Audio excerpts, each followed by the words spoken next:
Cataract यानी कि सफेद मोतियाबिंद। अब ये कितनी आम प्रॉब्लम है जो एक उम्र के बाद हर इंसान को होती ही है। इसमें क्या होता है कि इंसान को धुंधला दिखने लगता है, अगर आंखों पे रोशनी बढ़ती है तो प्रॉब्लम होती है। कुल मिलाकर के इंसान ठीक से देख नहीं पाता। अब हर इंसान इसका इलाज नहीं लेता है। दिक्कत तब होती है कि अगर ये मोतियाबिंद बढ़ता जाए और इलाज ना लिया जाए, देखने में समस्या आ सकती है, आंखों को नुकसान हो सकता है और ये डैमेज परमानेंट भी हो सकता है। इसलिए डॉक्टर्स एक बहुत ही आसान सी सर्जरी से मोतियाबिंद हमेशा के लिए निकाल देते हैं। आज हम आए हैं शार्प साइट आई हॉस्पिटल नई दिल्ली में, जहां पर हम ये देखेंगे कि मोतियाबिंद की सर्जरी, कैटरैक्ट की सर्जरी कैसे की जाती है। अगर आप ये सर्जरी कराना चाहते हैं तो आपके मन में जो भी सवाल है उन सारे सवालों के जवाब देंगे डॉक्टर्स।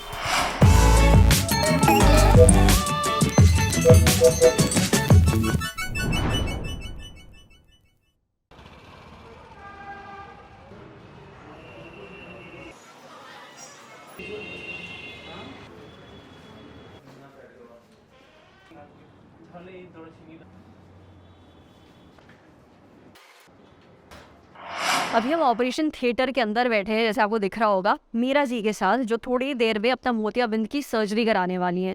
मेरा सवाल आपसे ये है मीरा जी कि आपको क्या समस्या आ रही है जिसकी वजह से ये सर्जरी कराने की ज़रूरत पड़ रही है?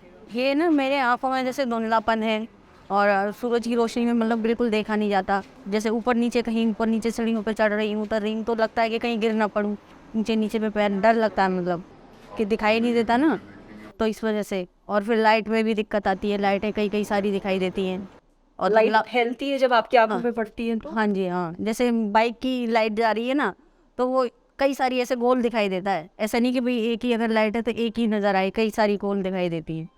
आपको चश्मा तो नहीं लगा है? चश्मा लगा हुआ है, मेरे पहले नंबर का लगा हुआ था, लेकिन आजकल जो चश्मे का नंबर है ना उससे भी धुंधला ही दिखाई देता है, उससे भी अब मुझे साफ नहीं दिखाई देता। अच्छा, उसके बाद फिर आपको पता चला कि आपको मोतिया? हाँ, फिर मैंने चेकअप कराया तो इससे पता चला कि मोतिया है, तो उसका ऑपरेशन कराना पड़ेगा।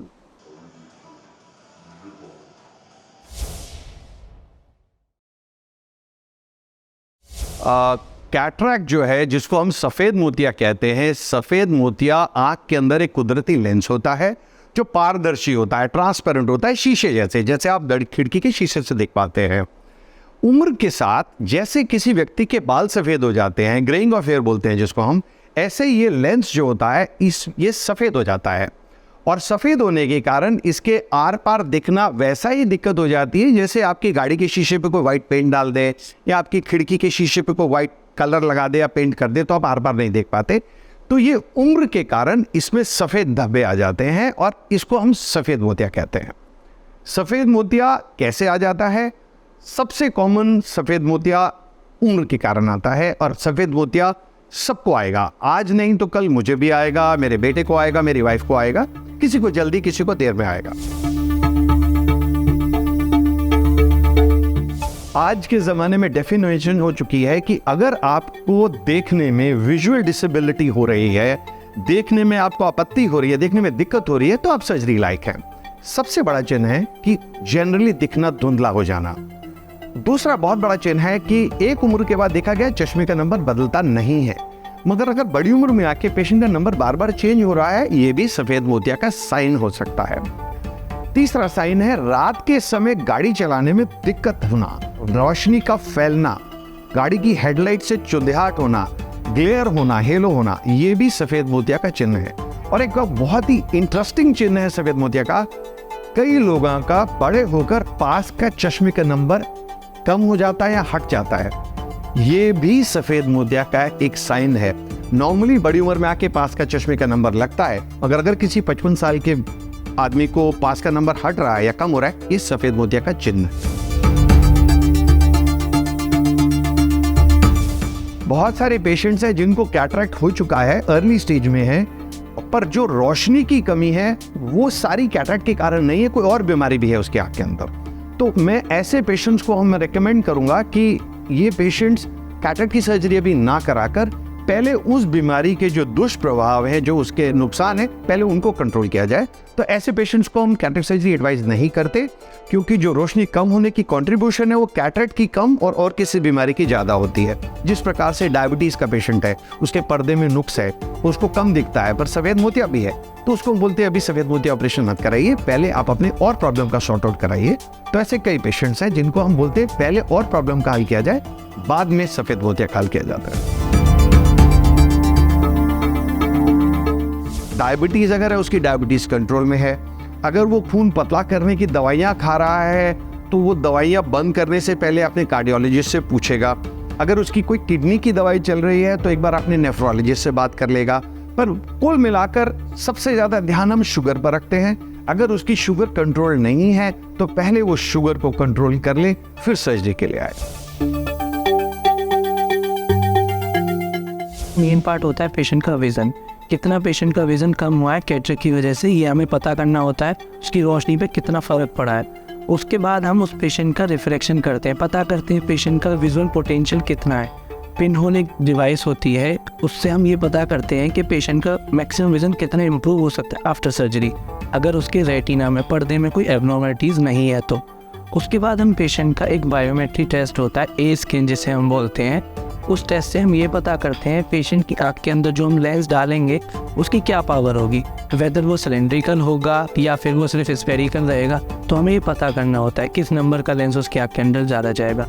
उसके बाद जब ये टेस्ट हो जाएगा तो हम पेशेंट को डायलेट करवाते हैं। डायलेट करके हम डिटेल्ड रेटिना एग्जामिनेशन करवाते हैं रेटिना के डॉक्टर से। वो ये कंफर्म करते हैं कि रेटिना में कोई एबनॉर्मलिटी तो नहीं है, क्योंकि अगर रेटिना में कोई एबनॉर्मलिटी है तो जो कैटरेक्ट की वजह से विज़न रुका है वो तो लेंस डालने के बाद रिकवर हो जाएगा। जो रेटिना की प्रॉब्लम है उसके लिए फिर हमें फर्दर ट्रीटमेंट के इंटरवेंशन की ज़रूरत पड़ सकती है। डायलेशन के बाद सर्जन एडवाइस करते हैं पेशेंट को उनका शुगर टेस्ट, उनका ECG और बेसिकली रेटिना का एक टेस्ट होता है OCT, वो भी एडवाइस किया जाता है ताकि हम देख सकें रेटिना कितना हेल्दी है। ये कंप्यूटर द्वारा की जाती है और इसमें एक तरीके से आर्टिफिशियल इंटेलिजेंस की भी इस्तेमाल की जाती है। इसमें पेशेंट बेड पर लेटता है, उसकी आंख को खोलने के लिए छोटा सा इंस्ट्रूमेंट लगाया जाता है ताकि ऑपरेशन के समय वो आंख जोर से भीज न ले। अगर पेशेंट ब्लिंक भी करना चाहता है तो हल्का सा ब्लिंक कर सकता है, एक बार इंस्ट्रूमेंट आंख को खोलता है। उसके बाद एक कंप्यूटर का कैमरा होल्डर आता है जो उसकी आंख के ऊपर रखा जाता है। ये प्रोसीजर पूरा दर्द रहित होता है, किसी प्रकार से दर्द नहीं होती। वो कैमरा पेशेंट के आंख के अंदर की स्ट्रक्चर्स की फोटो खींचता है 3 डायमेंशनल, और उसके ऊपर सॉफ्टवेयर ऑटोमेटिकली, हमारे मशीन में खासकर ऑटोमेटिकली कैलकुलेट कर लेता है कि इसमें कितना लेज़र लगना है, कहाँ पर लेज़र लगना है, कितनी पावर देनी है, कितनी एनर्जी देनी है। और मशीन अपने आप मोतिये को भी काट देती है, लेंस डालने की जगह भी बना देती है। तो हर पेशेंट का सर्जरी पैटर्न और प्रोटोकॉल डिफरेंट होता है और ये मनुष्य द्वारा करना इम्पॉसिबल है। ये मशीन मोतिये के लिए जगह बनाती है, काटकर मोतियों को काट के छोटे छोटे टुकड़ों में बना देती है ताकि उसको निकालना सरल हो जाए। तो उससे फायदा क्या होता है, सर्जरी फास्ट हो जाती है और मोतिया निकालने के लिए जो मशीन की एनर्जी लगती है वो कम लगती है, क्योंकि एक प्रकार आप पूरी रोटी इकट्ठी खा रहे हैं और एक आदमी आपको छोटे छोटे टुकड़े बनाकर आपको रोटी मुंह में दे रहा है। तो उसके बाद जब सारा मोतिया निकल जाता है, लेंस को अंदर डालने की प्रक्रिया मैनुअल होती है।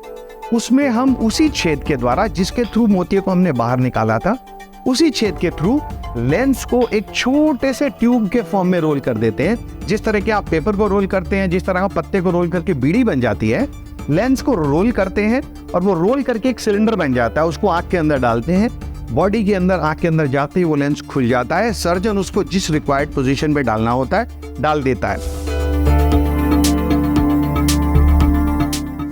कुछ चीजें जो पेशेंट को कैटरेक्ट सर्जरी के बाद नहीं करनी है, आंख में पानी नहीं डालना। हम जिस प्रकार की सर्जरी करते हैं, पेशेंट को बोलते हैं 6 to 7 डेज के बाद आप पानी डाल सकते हैं। आंखों को जोर जोर से रबिंग नहीं करना। आप कंप्यूटर, मोबाइल फोन और किचन का इस्तेमाल 1 या 2 दिन के गैप के बाद जा सकते हैं। अगर आपने ऑफिस जाना है तो आप जा सकते हैं। गंदा रुमाल, कपड़ा नहीं लगाना। बहुत सारे पेशेंट्स को बोला जाता है आँख कोई छूना नहीं है, तो वो क्या करते हैं, रुमाल बांध लेते हैं आँख के ऊपर। वो कतई नहीं करना। रुमाल के अंदर लाखों करोड़ों कीटाणु होते हैं। रात को सोते समय जिस तरह की तरफ का ऑपरेशन हुआ है उस तरफ मुंह करके नहीं सोना फॉर फर्स्ट 2-3 डेज। आँख की बूंद डालने का तरीका बहुत अच्छा से होना चाहिए। जो भी व्यक्ति पेशेंट की आँख में बूंद डाल रहा है, हाथ अच्छे से धो ले, आपको बिना छुए नीचे की पलक को नीचे खींचना है और पेशेंट को ऊपर देखने को बोलना है और बोतल को आँख के से कम 2 से 3 इंच की दूरी से बूंद को छोड़ देना है। कई पेशेंट आँख को जाके टच कर देते हैं बॉटल, उससे या तो आँख में चोट लग सकती है या आँख में इन्फेक्शन हो सकती है। जो पुराने जमाने के परहेज थे कि धूप में नहीं जाना, अंधेरे में बैठना है, वो सब नहीं करने की जरूरत होती। आज के ऑपरेशन में आप टीवी वगैरह, normal computer, mobile phone use कर सकते हैं। सबसे बड़ा रिस्क है इन्फेक्शन का। ज्यादातर इन्फेक्शन पेशेंट की गलती के कारण होते हैं। पेशेंट ने गंदा कपड़ा लगा दिया, गलती से पानी डाल दिया, रुमाल छू दिया, तौलिया लगा दिया, उसके कारण होते हैं। कभी कभी हॉस्पिटल बोर्न इन्फेक्शंस होती है, पर वो बहुत रेयर होती है। दूसरा एक रिस्क देखा जाता है कि कभी कभी किसी पेशेंट की झिल्ली जो होती है, जिसके ऊपर हमने नया लेंस बिठाना होता है, वो झिल्ली डैमेज हो जाती है सर्जरी के समय या पहले से डैमेज होती है, तो उसमें लेंस डालने में थोड़ी दिक्कत हो सकती है। तो ऐसे पेशेंट्स को अगर तो सर्जन और टीम ऐसी है कि जिनके पास टेक्नोलॉजी है उसी समय लेंस डालने की, तो डाल देंगे। कभी कभी सर्जन प्लान करता है, उसको फर्स्ट सीटिंग में नहीं करता, पहली सीटिंग में कैथेटर निकाल देता है। जो झिल्ली जिस पे नए लेंस को बिठाना है वो अगर इंटैक्ट नहीं है तो 6-7 दिन 10 दिन वेट करने के बाद कुछ उसकी प्लानिंग करते हैं। जब जगह नई बन जाती फिर लेंस डाला जाता है। तीसरी जो कि कॉमन कॉम्प्लिकेशन तो नहीं है, एक चीज देखी गई है, चश्मे का नंबर आ जाना। ये किसी किसी पेशेंट में कैलकुलेशन करने के बावजूद भी, क्योंकि आंख जो है वो कुदरती आंख है और कैलकुलेशन मैथ से की गई है, सारे व्यक्ति आंख फैक्ट्री में तो बनी नहीं है, तो किसी को सर्जरी के बाद थोड़ा बहुत ऊपर नीचे नंबर आ सकता है कैटरेक्ट सर्जरी के बाद। इसको मैं कॉम्प्लिकेशन नहीं बोलूंगा, बट यस, पेशेंट को लगता है कि मेरे लिए कॉम्प्लिकेशन हो गई, बट इसमें हल्का फुल्का नंबर ऊपर नीचे रह जाता है। नहीं, मोतिया एक बार निकलने के बाद वापस कभी भी नहीं आ सकता, वो जगह निकल चुकी है। हाँ, कई पेशेंट्स के आंख के अंदर झिल्ली है जिसके ऊपर हमने लेंस लगाया है। एक मोतिया होता है, वो एक पॉकेट के अंदर होता है, उस पॉकेट के अंदर से निकालते हैं, नीचे की झिल्ली को छोड़ देते हैं, उसके ऊपर नया लेंस बिठाते हैं। किसी किसी पेशेंट में ये झिल्ली मोटी हो जाती है, मोटी होने के कारण थोड़ा उसको धुंधला दिखता है, तो पेशेंट को लगता है कि उसको कैटरेक्ट आ गया, पर वो कैटरेक्ट नहीं आ गया, वो झिल्ली थोड़ी मोटी हो गई है। वो कोई घबराने की बात नहीं, वो बिना ऑपरेशन 10 से 12 सेकंड में लेजर बीम से उसको हम एक बटन फायर करते हैं और बाहर ओपीडी में होता है, ऑपरेशन थिएटर की भी जरूरत नहीं, कुर्सी पे बिठाकर एक लेजर का बटन दबाते हैं, वो झिल्ली में होल कर देते हैं और झिल्ली हट जाती है। अगर मैनुअल सर्जरी की जा रही है और सिंपल लेंस डाला जा रहा है, वो सिंपल बेसिक लेंस के साथ 9-10 हज़ार से सर्जरी शुरू हो जाती है और रिजल्ट्स बहुत अच्छे आते हैं उसके बाद आप जैसे जैसे मिठाई और मेवा डालते रहेंगे, आपकी विजन क्वालिटी और सेफ्टी और एक्यूरेसी बढ़ती रहेगी। तो ये चीज डिपेंड करेगी हम किस प्रकार का लेंस डालते हैं। कई लेंस है जो 70-80 हज़ार रुपए का सिर्फ लेंस ही लेंस है, तो उसमें कॉस्ट डेफिनेटली ऊपर चली जाएगी। बट मीडियम रेंज की अगर आप सर्जरी चाहते हैं तो 30 से 40 हज़ार रुपए के अंदर बहुत बढ़िया मेजॉरिटी सर्जरीज हो जाते हैं। बट हाँ, जो patients high technology, latest lenses, latest चीजें मांगते हैं, उसमें फिर एडेड जो उसके ऊपर ऐड होता जाएगा। तो लेट्स से 70,000 रुपीज का किसी ने लेंस ही चूज कर लिया तो 70,000 उसका कॉस्ट वो आ गया। सर्जरी का 15-20 हज़ार रुपए वो ऐड कर दिया। फिर आपने अगर बोला मेरे को रोबोटिक से कराना, 40 हज़ार और ऐड हो गया। तो ये जो टॉप एंड सर्जरी है, ये अंदाजन 1.5 लाख रुपए पर आंख तक चली जाती है। लीजिए, सर्जरी हो चुकी।